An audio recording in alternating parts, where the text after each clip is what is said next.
Hello, my dear students. How are you all? I hope you're all happy and healthy. As we all know, हमारी books अभी तक नहीं आई है. जब तक बुक्स आती है हम अपने बेसिक्स पर काम कर सकते हैं. हमारा फर्स्ट चैप्टर है नंबर सिस्टम.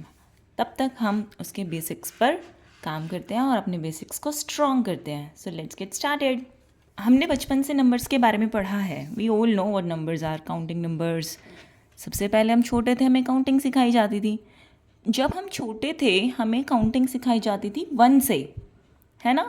तो जो स्टार्टिंग में जो सबसे पहले हमने सीखा 1 2 3 4, इन नंबर्स को हमने पहले काउंटिंग बोला, लेकिन इनका नाम होता है, इन्हें हम बोलते हैं नेचुरल नंबर्स. सो जो हमारे नेचुरल नंबर्स होते हैं वो हमारे काउंटिंग नंबर्स होते हैं.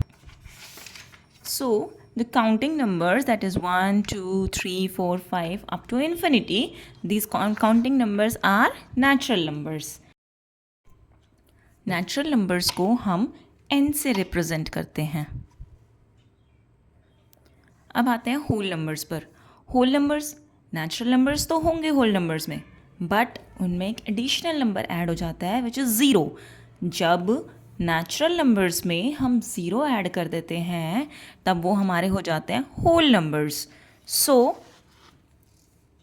1 2 3 तो है नेचुरल नंबर्स, लेकिन हमारे पास एडिशनल यहाँ पे क्या आ गया, ज़ीरो. ध्यान रखना, ज़ीरो ऐड होने पर नेचुरल नंबर्स में होल नंबर्स बनते हैं. Next is we have integers.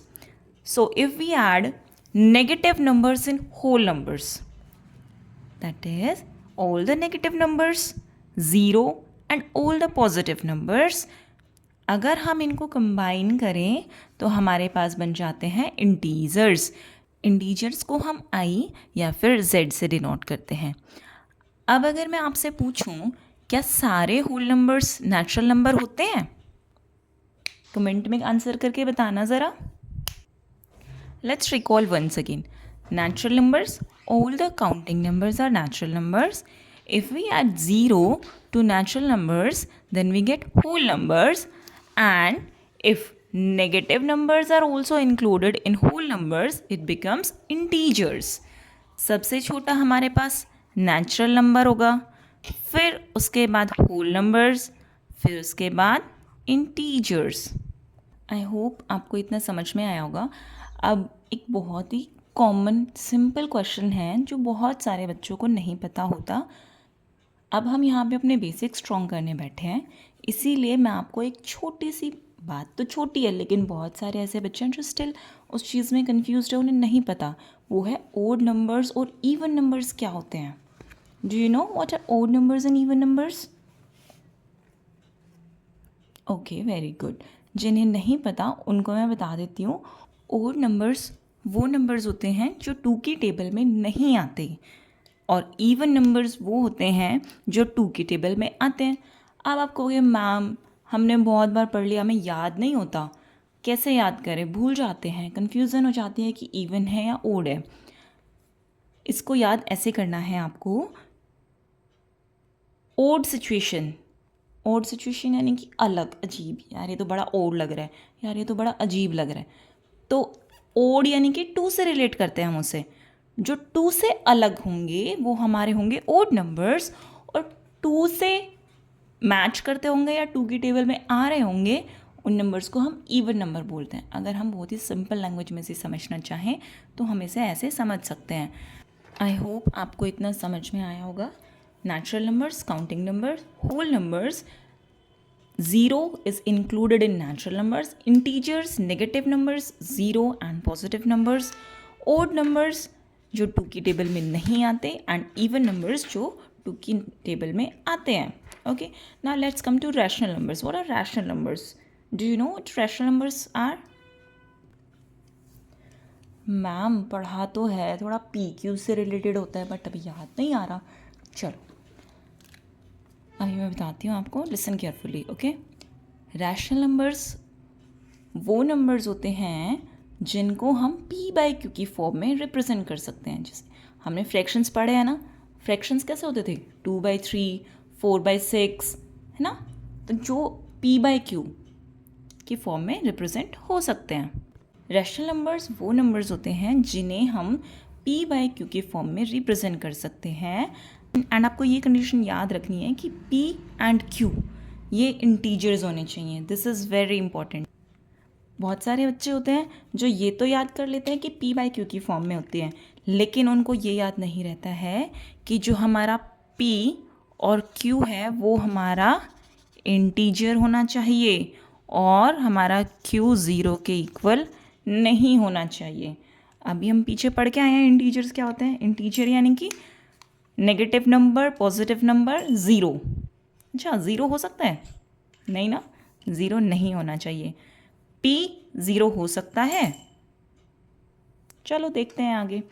But p और q हमारे इंटीजर्स होने चाहिए और q हमारा 0 के इक्वल नहीं होना चाहिए। बहुत इंपॉर्टेंट है, याद रखना। और रिप्रेजेंट किससे करते हैं हम रैशनल नंबर को? q से। ओके, फॉर एग्जाम्पल 5/8 -4/3 2/-7, क्या ये नेगेटिव नंबर्स है, रैशनल नंबर्स? यस, क्योंकि अभी हमने पढ़ा p और q क्या होने चाहिए? इंटीजर्स। -4 इंटीजर है, 3 इंटीजर है, p बाई q की फॉर्म में है, q 0 के इक्वल नहीं है। So these are rational numbers. Similarly नीचे भी नेगेटिव नंबर हो सकता है। Now let me ask you a question. 4 - 4, क्या ये रैशनल नंबर्स हैं? Comment your answer. Yes, you got it right, these are also rational numbers. जिन बच्चों को नहीं समझ में आया, let me explain. Any number we can write 4 1। क्या इससे कुछ फ़र्क पड़ा? नहीं ना नंबर पे। अब हमारा ये नंबर p बाई q की फॉर्म में भी हो गया। p और q हमारे इंटीजर्स भी हैं और q हमारा 0 के इक्वल भी नहीं है। सो चाहे कोई नेचुरल नंबर लिखा हो या इंटीजर लिखा हो, कुछ भी हो, हमारा वो रैशनल नंबर होता है। याद रखना ये बात, ओके? बहुत सारे बच्चे इस चीज़ में बहुत कंफ्यूज होते हैं। क्या अब आप मुझे कमेंट करके बताओ, क्या -7 रैशनल नंबर है? Now let's talk about zero. Zero hero, is it a rational number? Think about it. अभी मैंने आपको बताया कि कोई भी नंबर हो उसको हम डिनोमिनेटर में 1 लिख सकते हैं, तो p बाई q की फॉर्म में बन जाएगा। सिमिलरली ज़ीरो के साथ हम ऐसे कर सकते हैं। ज़ीरो के नीचे डिनोमिनेटर में 1 आ गया, ये हमारा p बाई q की फॉर्म में बन जाएगा। डिनोमिनेटर में 1 आने से कोई इफेक्ट नहीं पड़ा इस पर, p बाई q की फॉर्म में आ गया। अब हमारे पास नेक्स्ट कंडीशन क्या थी कि p and q both must be integers. Satisfy हो रही है, p भी हमारा इंटीजर है और q भी हमारा इंटीजर है।